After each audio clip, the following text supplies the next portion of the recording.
Hey everyone, welcome back to the Real Kiss podcast. I'm Annabelle, your host. This is Ollie the octopus, my co-host, and I'm back. I know I took a few weeks off. I was feeling kind of uninspired, a little blah, and I was traveling, so I'm like, I'll take a break. And then someone messaged me and they were like, you should talk about the experience of people who are neurodivergent in the dance scene and what it's like for them to be a social dancer. And I'm like, oh my gosh, yes. I actually created an Instagram page called The Neurodivergent Dancer because I wanted to talk about my experience as a neurodivergent dancer. But in true neurodivergent fashion, it kind of fell to the wayside once I started this project. And I'm also in the process to get an official diagnosis right now. So I feel like this message came at just the right time. So I was like, yes, girl, let's do it. You want to do it with me? So please welcome a very special guest, Sarah from Dubai. Hi, Hi Sarah. everyone. Thank you for joining Hi. me. Thank you for Thank you for being willing having me. to do this with me. Well, thank you for having me. The reason why I messaged you about this particular topic is because I haven't seen a lot of people talk about it, and I went through your podcasts and I have seen some snippets here and there, and I'm like, okay, I like what she's like when it comes to the topics that you deep dive into and how there's a different scope or side to things when it comes to them. So I was like, huh, why not about this? So I just suggested it all on a whim, and then when you asked me to join, I'm like, are you sure? I don't know if I'm the right person, or but yeah. Well, you are a dancer and you're neurodivergent. So, yes, you are the right person. We're I'm going to told do it. I'm all right. Okay, we're gonna do it. I have to get past this fear. We're just having a conversation. It's like two awkward neurodivergent girls talking about stuff and how it's a little different for us and what we want other people to know about our experience. Because it's not personal, it's just us. It's not you, it's me, for real. When we're saying I'm having my own experience in my head and in my body that has nothing to do with you or your leading sometimes. And So yeah. excuse the straight face that I might have or zoned out look. It doesn't mean that I'm not enjoying. In fact, no, I am. I think what made sense the most was obviously I was late diagnosed, so well after I started my dance journey. And prior to that, like a lot of things wouldn't click. I wouldn't understand why um I would get tired so quickly. How can all these followers or leads dance for long hours, and then I would feel all these aches, especially when it comes to my knees and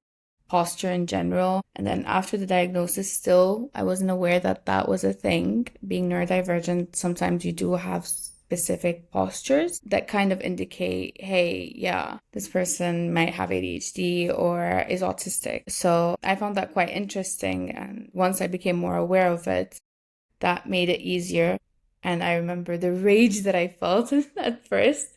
I'm like, so people had it this easy all this time. And yeah, it was a wild experience. Wow, well, I'm so happy that, you did get diagnosed and that you're able to like understand and know why all of this is happening. It is kind of wild to think that people are having a different experience than you and that, their experience may be easier for whatever reason. I'm hoping to, after I get like officially diagnosed, to get on meds, and I'm hoping that it will help and that it will make it easier for me because I do want to experience, how easy it is for other people and not have to struggle with the constant mind that's like always going and being distracted by so many different things and like having a really hard time focusing like on multiple things at once, especially if I feel like in urban kids, it's the hardest for me. And I've even accepted that because of how I need to just be on all the time. It's almost impossible. I can't be on all the time. I get physically exhausted from it. I I can relate to that. Like I completely understand. I think I'm not putting my experience onto yours. Like everyone is Yeah, different, everyone is different, and that's 100%. That's the thing that we should also preface is that autism, neurodivergence, it's all on a spectrum and everyone's experience will be different. So we're here to talk about our experience And then also, I will talk about some of the things that you guys sent me. So, some of our listeners' experience too. But if your experience is a little different, that's totally okay. You're just on the other side of the spectrum because it's a pretty big spectrum. So, it's okay to feel differently about things. And it's okay if you can't relate to us. No, 100%. No, for me, I find it interesting when you said that to stay switched on when it comes to urban kids. I find that easier than when it slows down, if that makes Interesting. sense. Yeah, so my mind tends to go 100 miles a minute, so that for me is easier in comparison to Sir or that side of Kizumba. For me, the most difficult aspect is the social settings, I think, more so than the actual dance, because pattern recognition is something. I don't know if you also kind of have that advanced pattern recognition where you pick up on tonality. Yeah, I do have pattern recognition, but the way that it kind of manifests for me is if I pick on a pattern that you're constantly repeating, I get bored of it. So like if I'm dancing with Okay. someone and I recognize, oh, they're just doing the pattern like the same moves over and over again, and I recognize it, I'm like, okay, I'm bored. And I check out. I'm like, I don't want to be in this dance You're anymore. gonna anticipate, aren't you? You're gonna start anticipating like the move. Yeah, but also I'm gonna be bored. I do need stimulation and I do need variety, but I feel like I also need moments where my body's like, okay, I can pay attention to the music, I can pay attention to what I'm feeling, or I can pay attention to what I'm seeing. But doing all these three things at once is really hard for me. Get that. Currently, the struggle that I'm facing is the whole posture, posture, posture. Oh, wait, focus on what beat the lead is going with or what is the lead indicating. And then again, oh, no, posture, posture, smile. So it's kind of like that. Face check. That's the current. Yes. Yes, absolutely. That's totally a thing with me. I also struggle with posture, especially in slower dances. If there's not a lot of upper body movement and I have to like stay in the same position for too long, it's like, okay, I can't, it hurts. I can't do this. I need movement. I need upper body variety. My back needs to move or else it will be in pain. Same. I don't want to keep saying same, but yeah, same. Similar experience. For me, what worked is just I tend to tap on the leads back just to get that energy out. That's my way of kind of stimming it out to some extent. And that's why some leads are like, oh, you're actually following this time. I'm like, yeah, this time. Okay. What other things do you do, like if you do feel a lot of energy and like you need to get it out and the lead is like not picking up on that? Because that like happens to me sometimes. Yeah, honestly, I still haven't figured that one out yet. Yeah. And I understand you don't want to get too carried away or too kind of doing your own thing and not following necessarily. For me, I would always, when I'm in that mood, I tend to try to find a lead that is already energetic. So I just couple up with him or her. Yeah. Yeah, I feel like energy matching is a really big thing. And that's why it's hard for me to find someone whose like energy can match mine exactly like all the time. So like if I'm feeling like high energy and like I want to move and interpret the music a certain way, like you don't always find someone like that. Or like if I'm feeling like just like really chill and like I want like a specific like soft chill dance. And sometimes I've learned to ask for it. Like I've learned to ask for the dances that I need at the time. And that's a really good way, to get what you want is to ask for it. So sometimes I'll even say like, hey, like, can we have a chill dance? Or like, hey, like, I really want to move. I've found that recently as well, that works as well. It's great to see a lot of leads are very understanding and actually would listen to their follows. For my case, at least, my issue is mainly off the dance floor, not on the dance floor, I'd say, when it comes to this topic. Okay, well, let's talk about that. So for me, again, growing up being neurodivergent, or specifically with my case, ADHD, I've been told a lot of things, which resulted to me being rejection sensitive. I think that's the term for it. That's a thing. Yes. And it's basically sorry, English is not my first language and I get tongue-tied. So you get kind of, I can't say that word. Catastrophize. That's the one. You know what we mean. Yeah, so You kind of take it to a very personal level when rejected or when no is, someone tells you no, essentially. And that does come from its own trauma. But noticing someone's tone of voice change as half tone octave, I mean, that's pretty intense, and that's Mm-hmm. how I'm like, oh, this person is upset, this person is acting different. And I could be reading too much into things, but 8 times or 9 times out of 10. Yeah, we're right.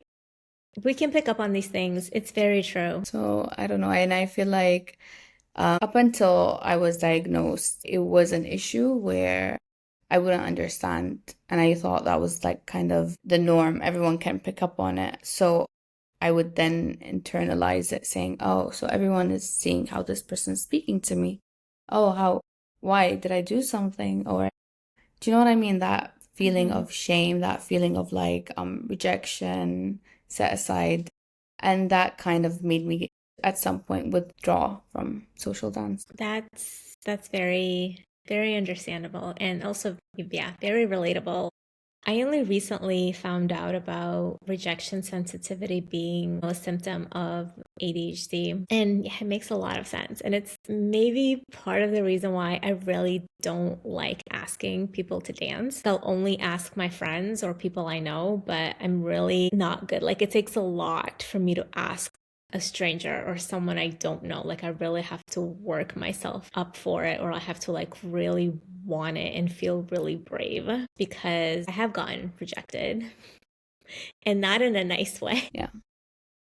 So Yeah. yeah, like that stays with you for sure. And also like the same people after they reject you, if they make no effort to ask you to dance like later or ever, then you know it's personal. It's sure, like say I am all about saying no if, for whatever reason.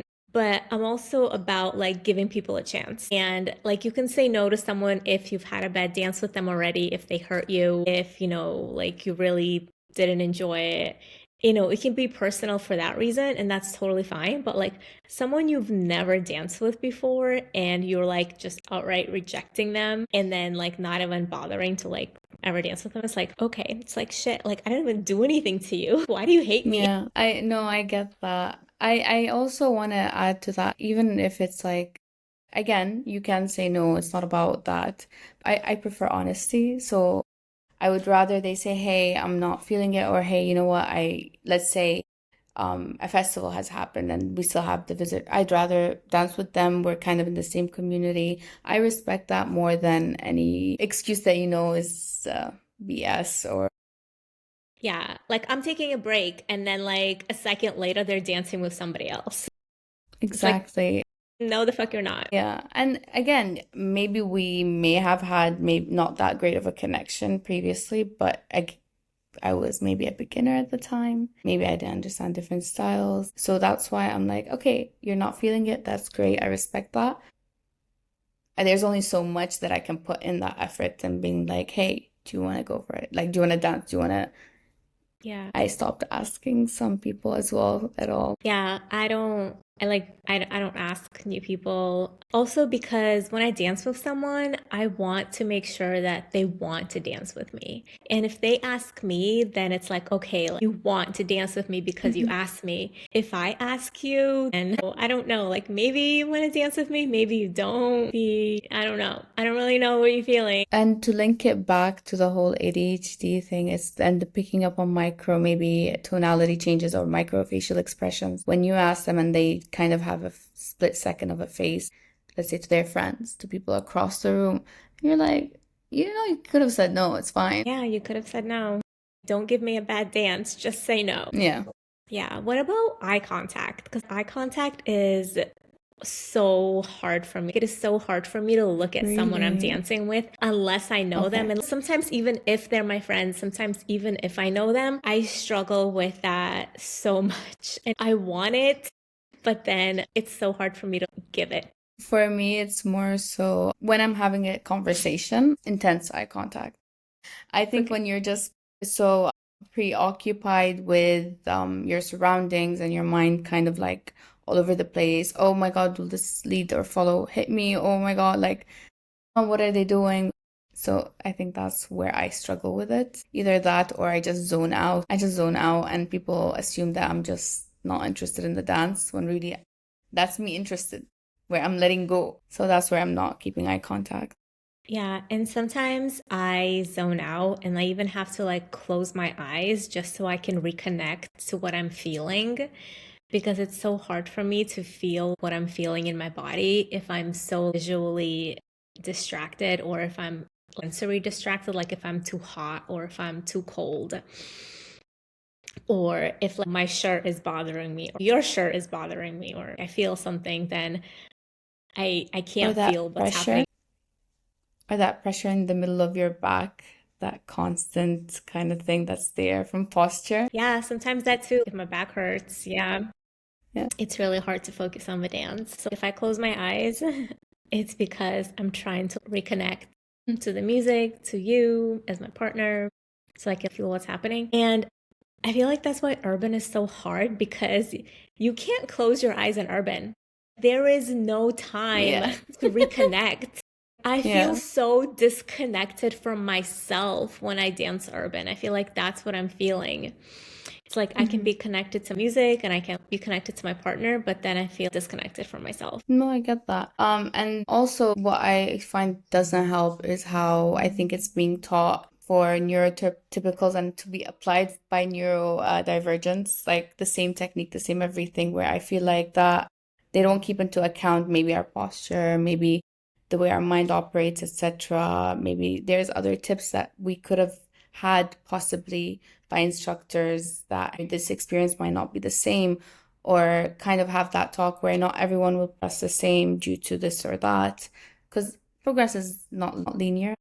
It takes me a lot of repetition to learn something like physical. For me to get it in my body, in muscle memory, I definitely feel I need more repetition than other people. Do you lock your knees a lot? I'm sorry I'm like asking this Yes. because I struggle with that and I'm definitely not hypermobility. hypermobile, but I do lock my knees. And I get stuck in certain postures sometimes. And I'm also Hmm. constantly fidgeting if I'm standing. I cannot stand for a long period of time, which is why I can't really go to workshops. Like workshops are so hard for me because you're either just standing around listening to the instructor and that's so uncomfortable. And then it also takes Hmm. me so much longer to learn and pick up on things. So I prefer private. I feel like I learn so much better in private. There's so much less distraction. I feel like I can really focus on one thing at a time and I feel much more Hmm. relaxed. So for me, privates are so much better No, I than get taking that. workshops at festivals.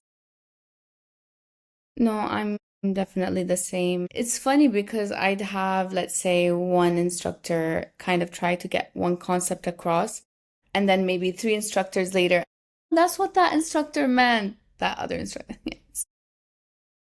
It's again just to do with the whole social setting. How I kind of overcame that is just whatever. Stop letting it affect. I know it's easier said than done. I'm not here going to call out the community or any community for that matter, whether local or international, that oh, they should have maybe understood. No, because they didn't I didn't know my own diagnosis. I didn't know that. Do you know what I mean? And I'm still learning to understand myself. And the purpose Mhm. of talking about this hopefully is to raise that awareness, yes. But I don't really hold anyone accountable for this specifically. Like maybe the tonality. Hey, they could have been having a bad day. Like it's not personal. I'm trying to get that across. Mhm. And I learned just understanding my own self, what works for me. I spent 30 something years basically not knowing who I am, trying to know how why it's easier on others to do simple daily tasks such as brushing your teeth, such as brushing your teeth, but I don't have the energy and I'm still in bed. Do you understand? So I owe it to myself to kind of know how to operate while having that official diagnosis. And then I do think that I myself need to be medicated for sure, but I've spent 30 years not being medicated navigating. Now with the diagnosis, I think at least give myself that 1 year for me. It's different for everyone. Yeah, for sure. It is. And I know there's so many different kinds of medicine out there, and it's kind of hard to find the right medicine, the right dosage, but I at least want to try because I want to feel Again, how I different get it that, can and I'm be. saying I too think I need to be medicated, but I want to spend that 1 year to learn about myself. That's it. That's very fair. All right, I'm going to pull up a message that I got from a listener that I really resonate with. So they said that mostly benefits. So there are definitely benefits to ADHD. Some of it I really love because I love the excitement and the passion and the creativity I have for things. I think I'm an insanely creative person, and I love that. They said so mostly benefits in creativity and empathy, really feeling the music, daring to experiment and be different. Also dancing with someone with a calm nervous system really calms my brain and nervous system. Also happy oxytocin and dopamine levels from dancing. So yeah, I think as someone on the spectrum, like I feel like we connect with the music like on a so much deeper level, and that's the reason I got into kizomba and like urban kids, is because I love Mm. all the music. It's so good, and like I do feel a deep connection with it, and like I could hear like different levels to it, and which also sometimes makes it hard because like I want to dance to everything. It's like I want to hit the lyrics and the instruments and the bass, and then I'm just like moving all over and it doesn't look I good, get, but no, it I feels understand. good. Yeah, because like I think I'm being musical, but then I look at myself and I'm like you look ridiculous. And then they said the downside is get overstimulated sometimes by busy parties, Yeah, lights. Oh my God, lights is a huge thing. Music, especially music I that's don't too like loud. I bass. cannot be in a room I where hate a like heavy it's too bass. loud. Even with earplugs help, I but don't sometimes like the feel earplugs are of not it, even to be enough. honest with you. I feel like it can be soothing if it's on a steady beat. If it's like a slow, steady beat, then that can be very Mm, calming and soothing, almost like a heartbeat. But if it's kind of like fast and erratic and all over the place, then that can be yeah, very dysregulating, no, at same. least for me. And then they also said, so yeah, lights, music, too many different people, confused steps, and get in my head, insecure sometimes, like, yes. Or insecure about asking people to dance or hearing no, yep. Or doubting if I want to lead or follow or do both or ask people. Um, yeah, and also because the scene is still very binary and there are a lot of clicks, and sometimes that can be hard. When I mostly hate talking while the music is loud. Yeah, like I also cannot talk and dance at the same time, like at all. And I either need only dancing and music or talking party without music or music very soft and far away. It is very hard for me to socialize at a social. I have to step out of the room or go into the hallway. There has to be a separate social place for socializing that's not in the dance space because I cannot. I get so visually distracted and I'm so distracted by how loud it is that it is impossible for me to have a conversation. That's so big for me. I'm so sorry to everyone who has tried to have a conversation with me anywhere near the dance floor, and if I seemed really rude or uninterested in having the conversation with you, it's because I literally cannot handle it. It's the It's not you, it's overstimulation. me. I'm That's what sorry. it is. Yeah, I get overstimulated a lot. So, what do we want people to know about dancing with It's not people you, who it's are us. No, I'm joking. neurodivergent? Just that we are enjoying it. If we're not, we wouldn't be here. It takes a lot in us or out of us for us to just follow even something that we enjoy doing, whether it's a hobby or something that we want to take on eventually professionally, etc. So for us to be here, to have that motivation takes a lot. So ignore our faces. The fact that we're present, that's us showing that we're enjoying. I think that's one thing. Also, when you sent me that voice message today and you were like, if I wasn't enjoying it, you would know. Aren't And I'm like, yep. So, yes. So, like, if I'm really not enjoying it, like, you will know because it and will be on I'd my be face. vocal. But also, if my face is just neutral, Yes, and I'd be vocal and I would be actively making faces. But if my face is just neutral, or if it's just like a resting bitch face, or if like my eyes are closed and I'm really just like trying to focus, it's not that I'm not enjoying it. I'm just like trying to ground myself. I'm trying to reconnect to myself. So it's not that I'm necessarily not enjoying the dance. So just be patient, please. We need patience. And we also need you to give us moments to connect. Also, when you start a dance with us, we really need connection first. I hate it when people just go straight into stepping. It's like, I want to end the dance right then and there. I don't feel connected to you. If I don't feel connected to you, I can't dance with you. Like, if we Also, don't I establish that think my connection earlier first. days, what I wanted people to know is, yeah, I might be excited at the beginning, but once I find that rhythm, I would connect eventually. You just have to have that, it's okay. Longer patience than another beginner, let's say. You know what I mean? So that's just it. That I just needed that Mm-hmm. extra time.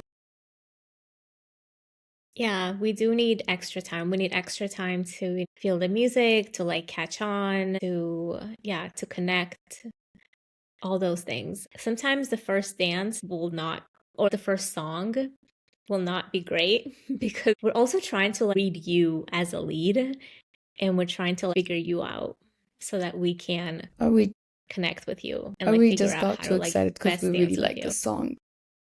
Like that. Yeah, yes.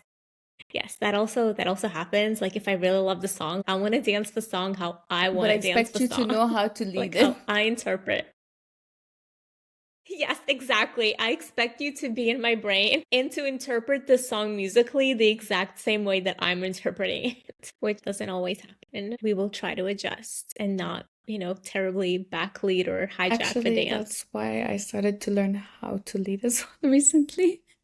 Because like sometimes I can't. I just Yeah. like a song too much, or there's an underlying beat that I've never heard or seen a lead use. So I think that's what also motivated me recently to start learning how to lead. Yeah, that's really good. I really like leading traditional kizomba. It's really hard for me to lead urban kids for all the Hmm. previous reasons that I already mentioned. But I feel like I also enjoy leading body movements because I feel like that's a really good way for me to connect and feel my 100%. partner and the music and myself. So please be patient with us. Give us time. Don't take it personally. And yeah, try to connect with us, not on the dance floor, and then you'll find out that We we're are. nice. We're We nice are. people, mostly. Yeah, we are. It's just when we're overstimulated, we may not be nice. Or me, I may Again, not be nice. it's it's a spectrum. I'm too much of an empath, bit too much. If you tell me something has wronged you, I would take it as a personal battle, like something has wronged me as well. So yeah, we're Mhm. nice. We're mean when we need to be, but we're nice. I think that's the best way to put it. Sounds good. I think it is really good for teachers to have an awareness because I've been in some classes where the teachers are so loud and are so excited, and the class gets loud and excited. And that can also No, yeah. be a little overstimulating. And it's kind of hard for me to deal with. So I really like calmness, steady energy is Is there kind anything of what maybe works you want best to for me. share, like maybe as an experience or a tip, or what made you like really pursue this topic? I know like we're ending it, but it's just I want to hear more what you have to say about that, about this topic. Yeah, so the reason I started the page is because I knew I couldn't be the only dancer on the spectrum, the only person with ADHD who's a dancer, the only dancer who's maybe slightly autistic who is a dancer. And I created the page because I wanted to connect with other dancers and I wanted to share our experiences and kind of bond over them so that I wouldn't feel so alone. And also so that I guess my own experience can be validated because I feel like neurotypical people, it's so much easier for them to do certain things on the dance floor, like especially like urban or certain behavior patterns or moves. And for me, I know it's not always easy. And I feel like I'm constantly battling my own mind to stay present and to focus and to pay attention. Or to just even be in my body and know what I'm feeling. I feel like it's important because we all love dance. We all want to be a part of the community. We just need a different approach, and we may even need a different environment. I saw this post recently about lighting and how lighting can be very overstimulating and distracting. And it can even be dangerous. And I keep meaning to share those slides from that post, and maybe I'll do that later tonight. But it really resonated with me because whenever I'm at a party and I see flashing lights, that completely throws me off. And I don't know which way I'm facing. I lose all directionality. It is impossible for me to dance urban in that. I can close my eyes and dance Dusur or Tarashinya if I don't have to move or see what I'm doing. But I feel like for a dance like urban, where you constantly have to be on and paying attention, and where like directions are so important because you're dancing on the grid, and then there are flashing lights like all over the place, it's like I could not. I could not I've even said handle like one thank you song. as It well was, for yeah. situations like that. Do you know you're Yeah, but again, like it's not you who lead, it's just me and I was not being gonna able to say handle thank this you environment. for actually creating that page. I didn't know it existed, to be honest. Who knows? Maybe you might have a series where you meet people on different ends of the spectrum and you see how we share the same experience, but we're all quirky in our own way, I guess. And that takes courage. So thank you. Yeah. Yeah, it definitely does take courage to be different and to admit that difference and to be okay with that difference.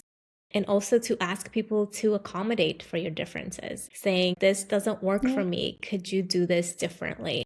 Yeah. So I think it's important for us to advocate for ourselves and stand up for ourselves, and to advocate for even environmental accommodations that, sure, like they benefit people like us, but in the long run, like I really think that they benefit everyone. Like, who doesn't want to dance in a room with, not crazy loud music, that has nice soft lighting and that And has not like too really cold or calm too hot energy? rooms. Temperature. Yes, not too cold, not too hot. Nobody wants to be like sweat dripping down their face or shivering cold, because that, I'm sure that can be 100%. distracting for I'm sorry for everyone, being not really just us. awkward, man. Yeah. All right. So it's okay. I feel like I've just embraced being awkward. It's like, this is who I am and this is how I am. And honestly, take it or leave it. You either love me or you hate me at this point. So there are some people who love me, there are some people who hate me, but I feel like there's nobody Yeah. neutral, like nobody in the middle. So that's okay. I'm okay with that. Well, thank you for coming on with me and sharing your experience, and for motivating me and inspiring me to talk about this topic, because I do believe that it would make a lot of people feel very seen and very heard in the dance community. And we've shared our experience, so this can be part one. I'm sure there are other experiences. So I would say that this is a start of a conversation. This is a start of a conversation to make dance spaces accessible and more I like neurodivergent that. friendly for I do. everyone. Yeah, Thank I like you. that too. Thank you for This is the having me beginning. again. Thank you for get making me kind of face my fear of doing something like that. That like the way you're like, yeah, no, this is your experience. You're a dancer. It's valid. You don't understand what that kind of like sent me through. So thank you. I really, really appreciate it. Thank you so much.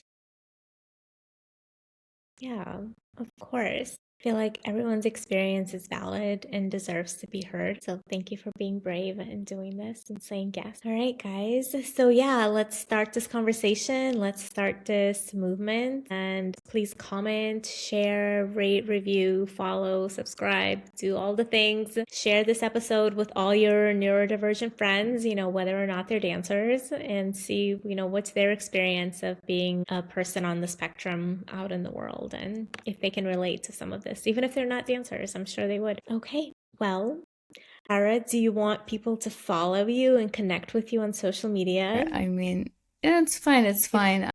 okay. I'm just a bit shy, so I do tend to see. Have I met this? I mean, No, if you don't, that's okay. If you want to I'm be okay with private. that. My account is private. I tend to forget to check the followers following. That doesn't mean I'm ignoring, I promise. And if I follow someone first before I accept, it's just to make sure who they are. That's about it. But sure, Okay, so if people want to message you and talk about 100%. this stuff. 100% they can. Okay. So, what is your Instagram handle? And So then I'll it's also share it in at the show Arabian notes. Siren. I will share it in the show notes. Well, thank you so very, very much. And yeah, everyone, we will see you in the next episode. I am back. I am inspired. I have other ideas and other episodes lined up for you. So Bye. stay tuned. All right. Bye, everyone.